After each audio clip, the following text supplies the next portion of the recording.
अस्सलाम वालेकुम रहमतुल्लाहि वबरकातुह। जो स्टूडेंट्स बिगनर लेवल से स्टार्ट करना चाहते हैं जर्मन ज़ुबान को, उसके लिए हम पहला लेक्चर जो है वो स्टार्ट कर रहे हैं। और ये पहला लेक्चर जो है, इसमें सबसे अहम चीज़ जो स्टूडेंट को बतानी है वो ये है कि दुनिया की कोई भी लैंग्वेज हो, उसको दो अंदाज से डील करते हैं। एक अंदाज कहलाता है ऑर्थोग्राफिक, और एक अंदाज कहलाता है फोनेटिक। ऑर्थोग्राफिक लफ्ज निकला है ग्राफ से, और ग्राफ का मतलब होता है लकीर लगाना। तो हम सब जो है वो लैंग्वेज को लिखते हैं पेन की मदद से, पेंसिल की मदद से, और कॉपी के ऊपर लिखते हैं। तो वो हमारी हो जाती है लिखाई, वो हमारी हो जाती है राइटिंग। अब जब हम उस लैंग्वेज को, उन अल्फाज को पढ़ते हैं, तो वो जो आवाज हम प्रोड्यूस करते हैं वो कहलाती है फोनेटिक एस्पेक्ट ऑफ लैंग्वेज। जो कि लफ्ज, फोनेटिक लफ्ज निकला है फोन से, और फोन कहते हैं आवाज को। अब लैंग्वेज को हम दो अंदाज से डील कर रहे हैं, इसके दो पहलू हैं। एक पहलू है लिखाई, और दूसरा पहलू है आवाज। अब हम क्यों इसको पढ़ रहे हैं, इसका जो सबसे अहम पॉइंट है वो ये है कि जब हम इस लफ्ज को पढ़ते हैं, तो ये लफ्ज है हमारे पास WALK। अब जैसे ही हम इसको पढ़ेंगे इंग्लिश के अंदर, तो हम इसको पढ़ेंगे वॉक। अब वॉक जो है वो ये नहीं लिखा हुआ, ये बेसिकली लिखा हुआ है WALK, वॉल्क। लेकिन वॉक असल में ये लिखा हुआ है। अब इसका मतलब क्या हुआ कि WALK ऑर्थोग्राफिक। ऑर्थोग्राफिक का मतलब क्या है, लिखाई के एतबार से डिफरेंट है, आवाज के एतबार से, फोन के एतबार से। लिखने में ये WALK है, और पढ़ने में ये वॉक है। इसी तरीके से जब हम अगला लफ्ज पढ़ेंगे, वो है हमारे पास KNOW, कनो। अब लिखने में ये कनो है, लेकिन हम जब पढ़ेंगे तो ये पढ़ा जाएगा नो। अब नो ये लिखा हुआ है, तो इसका मतलब क्या हुआ, दुनिया की जो लैंग्वेजेस हैं उनमें एक एस्पेक्ट होता है लिखाई का, और दूसरा एस्पेक्ट होता है उसको बोलने का। और लिखाई का एस्पेक्ट बोलने के एस्पेक्ट से डिफरेंट हो सकता है। अब इसको पढ़ने का यहाँ पर क्या मतलब है, क्या मकसद है, वो ये है कि जर्मन लैंग्वेज भरी पड़ी हुई है कि लिखने में वो कुछ और होगी, और प्रोनाउंस करने में वो कुछ और होगी। तो इसलिए फिर हम इसको पढ़ रहे हैं, ये चीज कर रहे हैं यहाँ पे जो है। इसके बाद अब हम आ जाते हैं जी, जो आप अल्फाबेट्स कहते हैं बुक्सटाबीगन, जो कि अल्फाबेट हैं, हरूफ तहजी हैं। अब हरूफ तहजी जो है वो हम ABCD से नहीं शुरू कर रहे हैं, उसका भी एक रीजन है। हम यहाँ पर जर्मन जुबान के अंदर जो साउंड्स ज्यादा ट्रिकी हैं उनको हमने पहले लिखा हुआ है, ताकि, और ये ज्यादा इस्तेमाल होती हैं, और इस वजह से जब हम जल्दी जल्दी इनको पढ़ लेंगे, तो हमारी लैंग्वेज जो है स्पीकिंग के एतबार से और प्रोनाउंसिएशन के एतबार से बेहतर हो जाएगी। तो इसलिए हमने इनको पहले लिखा हुआ है। अब हम स्टार्ट करते हैं जी। एक कॉलम हमने बनाया हुआ है ऑर्थोग्राफिक का, कि जब आपने जर्मन पढ़नी है, लिखी हुई देखनी है, तो वहां पर ये ऐसे लिखे हुए होंगे लेटर्स। लेकिन जब हमने पढ़ना है, तो उनकी साउंड ये होगी। अब इसकी हेल्प के लिए मैंने उर्दू जुबान की हरूफ तहज्जी जो है वो लिखे हुए हैं, ताकि आपको आसानी हो। अब इसमें क्या हो रहा है कि जब हम इसको पढ़ेंगे, लिखने में तो ये एस है, लेकिन जब हम जर्मन जुबान में पढ़ेंगे तो ये बन जाएगा ज। तो ये क्या बन जाएगा, ज। और ये लिखने में तो जेड है, लेकिन जर्मन जुबान में इसको फोनेटिक्स के एतबार से, फोनिक्स के एतबार से ये बन जाएगा स। फिर उसके बाद ये जो बीटा की तरह का साइन है, अल्फाबेट है, ये SS कहलाता है। और इसको भी पुकारने में सीन की ही साउंड आती है, लेकिन ये सिटी की तरह और स्ट्रेस वाली साउंड है। ये नॉर्मल साउंड है स, और ये स्ट्रेस के साथ स इसकी प्रोनाउंसिएशन है। जब हम इनके आगे वर्ड्स को पढ़ेंगे, तो फिर जो है ये चीजें मजीद क्लियर हो जाएंगी। उसके बाद आगे जो है वो है र। और जर्मन में इसको दो डिफरेंट प्रोनाउंसिएशन के साथ पढ़ा जाता है। जब इसको अकेले पढ़ते हैं तो वो गैन की आवाज देता है, तो वो ग। और जब इसको अल्फाज के अंदर पढ़ते हैं तो कुछ जर्मन इसको ग पढ़ते हैं और कुछ जो है उसको र पढ़ते हैं। फिर उसके बाद अब ये हमारे पास डबल जो है वो वॉवल्स आ गए हैं जिनको डिफ्थोंग्स कहते हैं। अब एक है ई और एक है आई। जो दूसरे नंबर वाली साउंड होगी हमने वो पढ़नी है। तो ये दूसरे नंबर पे क्या है, आई, तो हम इसको पढ़ेंगे आई। इसके बाद आई ई, और यहां पर दूसरे नंबर पे क्या है, ई, तो हम इसको पढ़ेंगे ई। और आप लोगों की हेल्प के लिए मैंने उर्दू में भी लिखा हुआ है ई। इसके बाद 7 नंबर पे वैसे ही लिखा हुआ है अलीमद्दा आ, तो ये साउंड बनती है आ। अब ये 8 और 9 नंबर साउंड हम अभी नहीं पढ़ेंगे, थोड़ा सा आगे जाके इसको पढ़ेंगे। इसके बाद नंबर 10 पे फ। वैसे तो जब आप इसको नॉर्मल एबीसीडी जो होती है, बुक्सटाबीगन होते हैं जर्मन के, वहां पे इसको फाउ पढ़ते हैं। लेकिन यहाँ पे हम फोनिक्स के एतबार से पढ़ रहे हैं। इसका फायदा क्या होगा कि एज इट इज, जैसे जर्मन बोली जाती है वैसे ही आप सीखेंगे। तो ये बन गया आपका फ। अब 11 नंबर पे ये भी फ की ही किस्म है। पी और एफ को मिलाकर एक साउंड बनती है, जैसे पफ वाली साउंड बनती है ना, लेकिन इसको बोलने में फ ही बोला जाता है। अब सबसे अहम साउंड्स आ गई हैं जो इस लेक्चर में फाइनली लास्ट हमने एंड करना है इस लेक्चर को। और वो क्या है, ई। जर्मन जुबान के अंदर ई लिखाई के तौर पर तो एक है, लेकिन यहां पे आप देखें 12, 13, 14, 15 और 16 नंबर पे क्या है, ये ई एक ही है। लेकिन जब हम इनको साउंड के एतबार से देखेंगे तो ये 5 डिफरेंट किस्म की साउंड्स हैं। तो इसका मतलब क्या हुआ कि फोनेटिकली ई जो है वो 5 है, और ऑर्थोग्राफिकली ई जो है वो एक है। अब हम इसको देखते हैं, तो मेरे पीछे पीछे रिपीट कीजिएगा क्योंकि अब इनकी जो है वो जरूरत है। तो जब तक ये रिपीट ना हो तब तक जो है वो आगे क्लैरिटी नहीं होगी। तो रिपीट करें मेरे पीछे पीछे। अब इंग्लिश के कुछ वर्ड्स हम बोलने जा रहे हैं, तो आप भी मेरे पीछे पीछे रिपीट करें। तो वर्ड्स बनते हैं हमारे पास बेड, रेड, हेड, लेड। जी। तो इंग्लिश की sounds bed, head, red, led. अब इसके अंदर जो साउंड आ रही है वो ई की, वो आ रही है बेड, ए। इसी तरीके से जर्मन के अंदर ये साउंड बनेगी ए। देखने में तो ये ई है, लेकिन साउंड के एतबार से ये साउंड बनेगी ए, जो कि बेट, डेन। और सी एच आपने जहन में रखना है, सी एच जो है वो शीन कहलाता है जर्मन जुबान के अंदर। इसके कुछ और वेरिएशंस भी हैं जो अगली क्लासेस में, अगले लेक्चर्स में हम कर लेंगे। तो यहां पे इसको रेस्ट, तो यहां पे इसकी साउंड बनी ए। इसके बाद बड़ी अहम साउंड है जी, इसको बोलते हैं उल्टा ई। और उल्टा ई जो है वो श्वा कहलाता है। सबसे अहम जो है जी पॉइंट आ गया है, और वो पॉइंट क्या है जी, श्वा। तो ये जो 5 ई होते हैं इनमें से एक चीज जो है वो होती है श्वा, और बहुत ही इंपॉर्टेंट है। तो श्वा जो है, जब भी ई किसी सिलेबल के आखिर पे आ जाए या किसी वर्ड के आखिर पे आ जाए ई, तो वो श्वा पढ़ा जाएगा। श्वा बोली कैसे जाती है, श्वा बोली जाती है साउंड अ, अ। अब ये कैसे इस्तेमाल की जाती है, आप कोई भी लेटर लें और उसके ऊपर गैर जरूरी स्ट्रेस डाल दें। जैसा कि गांव के अंदर, देहात के अंदर जो जब टीचर इंग्लिश पढ़ा रहे होते हैं तो वो एन को बोलते हैं एन, एम, एल। अब लफ्ज है हमारे पास साउंड है दाल। अब दाल को कैसे बोला जाएगा, दाल, जाल।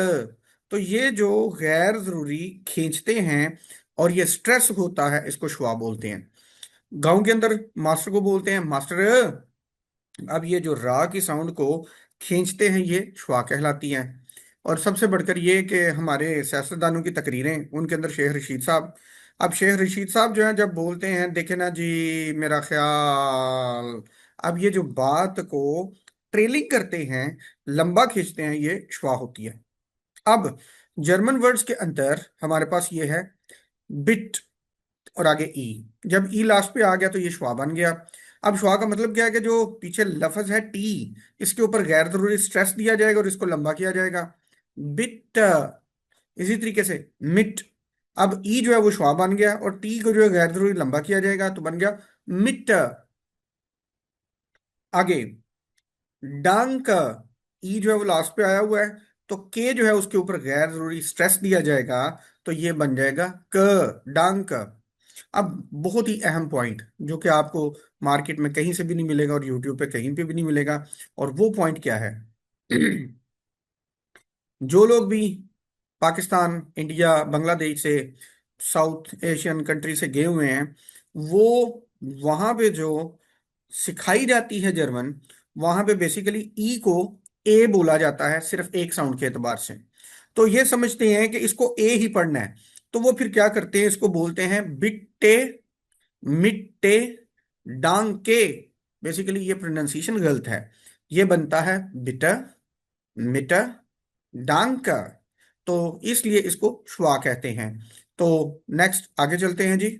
उसके बाद बड़ा अहम आ गया तीसरा, जब ई और एच का कॉम्बिनेशन बनता है जर्मन जुबान के अंदर, जब ई और एच का कॉम्बिनेशन बनता है तो इसकी साउंड बनती है ए। वो जो आम एबीसीडी सिखाई जाती है जर्मन जुबान की, जहां पर ई को ए पढ़ा जाता है, वो ये वाली है।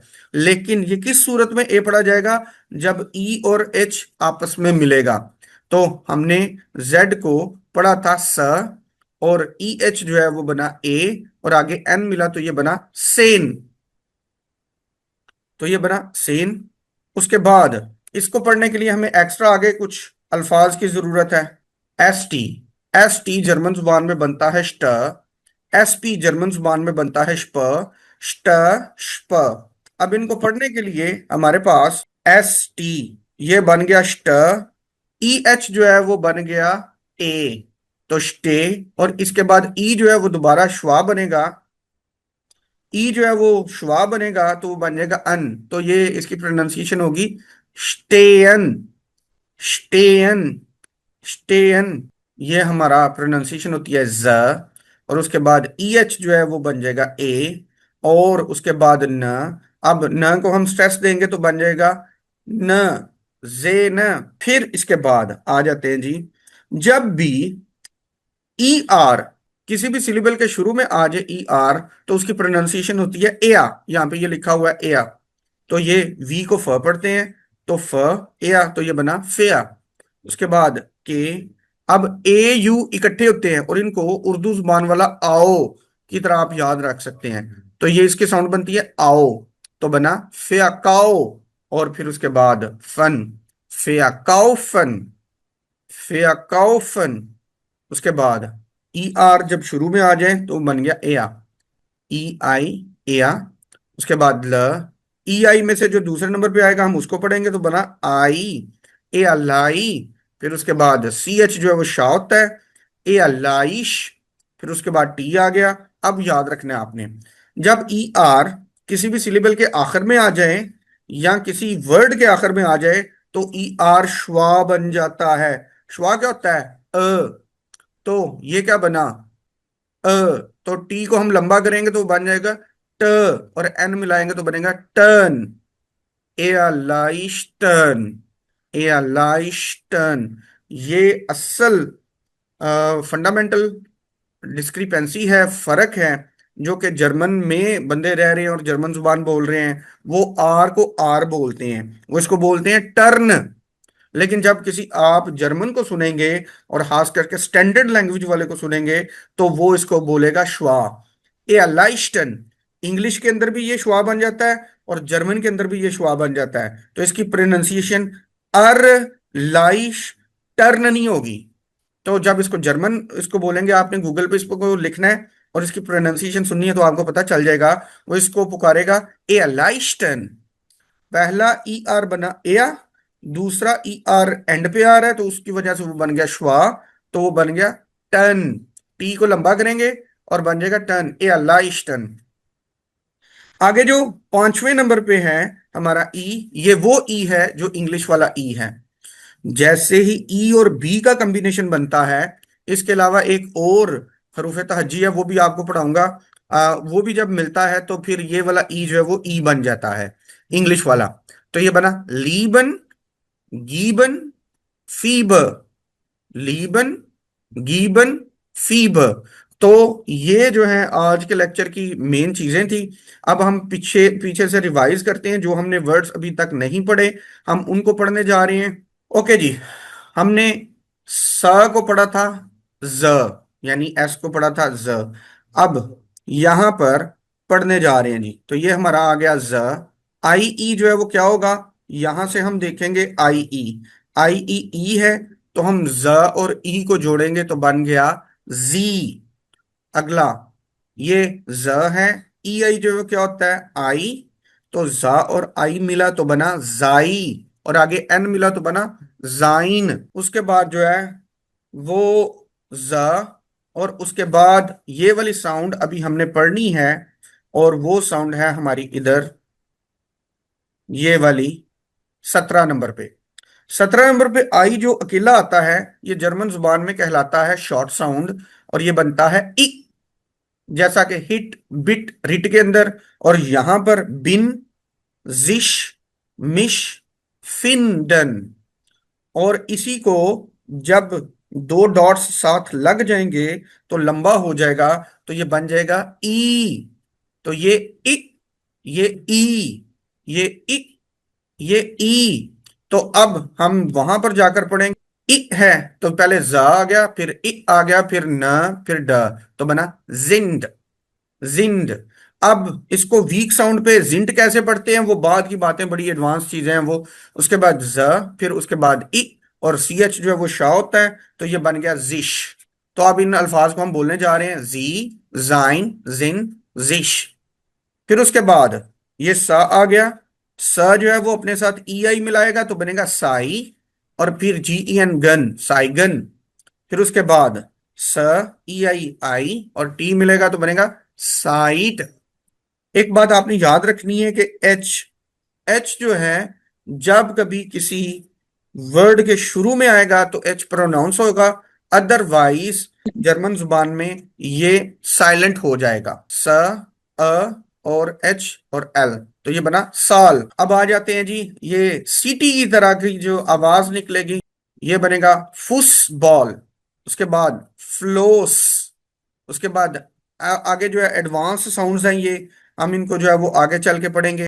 एस सी एच जब तीनों लेटर्स मिलते हैं तो जर्मन जुबान में ये शीन बन जाता है। और उसके बाद ल, फिर उसके बाद आई ई, आई ई कहलाता है ई, तो बना श्ली, और आगे सन, शलीसन।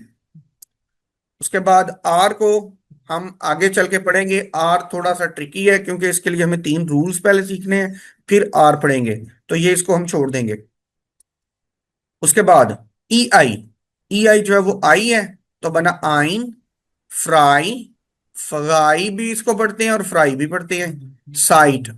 अब ये ई है तो ये बना जी, डी, लीबन, एल आई क्या बना ई, लीबन।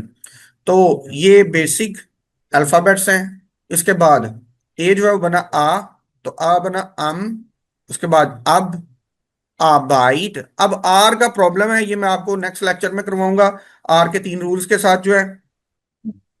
उसके बाद अब हम ए उमलाउट और ए उमलाउट को पढ़ सकते हैं। ये भी आपको टोटली जो है वो नई चीज मिलेगी, जो आपको इंटरनेट पे कहीं पे भी नहीं मिलेगी, कि देखने में ए उमलाउट एक ही है लेकिन इनकी साउंड्स दो डिफरेंट है।